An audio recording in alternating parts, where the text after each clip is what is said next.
चलिए देखिए, आज हम लोग देखने वाले हैं कि अगर आपके सामने कोई नंबर लिखा है तो आप कैसे बताओगे उसका क्यूब रूट क्या होगा या घन मूल क्या होगा। देखो उसके पहले एक छोटी सी चीज समझेंगे। क्या, अगर किसी भी संख्या का इकाई अंक 1 है तो उसका क्यूब करने पे भी इकाई अंक 1 आता है।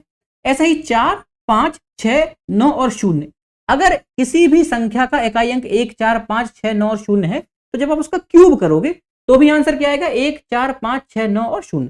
अच्छा, अगर किसी संख्या का इकाई अंक 2 है तो उसका इकाई अंक 8 हो जाएगा क्यूब करने पर, और अगर किसी का 8 है तो 2 हो जाएगा। ऐसे ही अगर किसी का इकाई अंक 3 है तो क्यूब करने पे 7 हो जाएगा, और अगर किसी का 7 है तो क्यूब करने पे 3 हो जाएगा। अगर आपको ये बात समझ आ गई है तो अब आप इन संख्याओं का क्यूब बड़े आराम से निकाल सकते हो।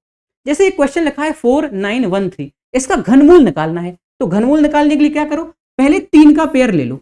अब इस संख्या को देखो, 3 को 3 किसका क्यूब करने पे आता है, अभी आपने देखा कि 7 का क्यूब करने पे आता है। जब आप 7 का क्यूब करते हो तो 3 आता है, और 3 का करते हो तो 7 आता है। अच्छा, अब देखो इस संख्या को, जितनी संख्या यहां बच गई हैं 4, तो यहां देखो अगर 1 का क्यूब देखोगे तो 1 आएगा, 2 का क्यूब देखोगे तो 8 आएगा, ये ज्यादा हो गया तो ये संख्या ले लो तो यहां 1 आ जाएगा। तो ये आपके सामने क्या लिखा है, ये आपके सामने 17 का घनमूल अगर आप निकालोगे 49 13 का घनमूल 17 आ जाएगा। ठीक है। अच्छा, एक और क्वेश्चन देख लेते हैं। अगर आपके सामने लिखा है 35937, तो क्या करोगे भाई, ये 3 संख्याएं ले लोगे। 7 किससे आता है, मतलब किसी संख्या की यूनिट डिजिट पे या इकाई अंक पे अगर 3 होगा तो इसका क्यूब 7 रहा होगा।